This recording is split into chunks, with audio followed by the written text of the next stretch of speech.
আমি prime মিনিস্টারকে call করছি, ওনাকে একই কথা বলেছি যে আমাদের তো পেরিমিটারকে সারাউন্ড করতে হবে। উনি আমাকে বললেন তুমি আমেরিকায় বসে বসে বেশি বুঝো না, আমি দেখতেছি।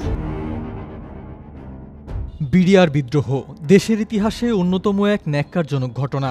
2009 সালের 25 ও 26 ফেব্রুয়ারি সংগঠিত নৃশংস এ মর্মান্তিক ঘটনায় 57 জন সেনা কর্মকর্তা সহ মোট 74 জন নিহত হন। মর্মান্তিক এ ঘটনার পেছনে অন্যদের সঙ্গে তৎকালীন স্বরাষ্ট্র প্রতিমন্ত্রী তানজিম আহমেদ সোহেল তাজের ভূমিকা নিয়েও উঠেছিল প্রশ্ন।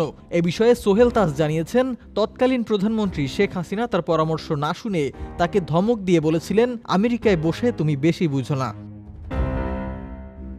তবে এ বিষয়ে এতদিন কথা না বললেও এবার মুখ খুলেছেন সোহেল তাজ।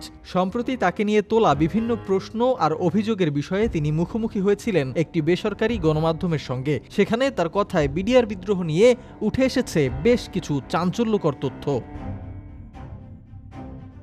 2009 সালে বিডিআর বিদ্রোহের এমন ঘটনার সূচনা হলেই তৎক্ষণাৎ তিনি যোগাযোগ করেন তৎকালীন পুলিশের আইজি এবং স্বরাষ্ট্রমন্ত্রী সাহারা খাতুনের সঙ্গে। এ সময় সাহারা খাতুন এক পর্যায়ে তৎকালীন প্রধানমন্ত্রী শেখ হাসিনার হস্তক্ষেপের কথা জানালে তিনি তার সাথেও যোগাযোগ করেন। তবে সোহেল তাজের পরামর্শ না শুনে তাকে ধমক দিয়েছিলেন তিনি।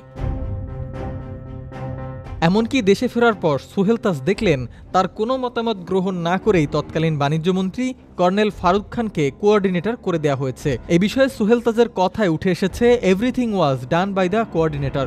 মোট কথা, পরবর্তী কোনো কিছুই আর তাকে জানানো হয়নি। প্রতিমন্ত্রীর পদ থেকে সোহেল তাজের পদত্যাগের এটাও একটি বড় কারণ ছিল বলে উল্লেখ করেছেন তিনি।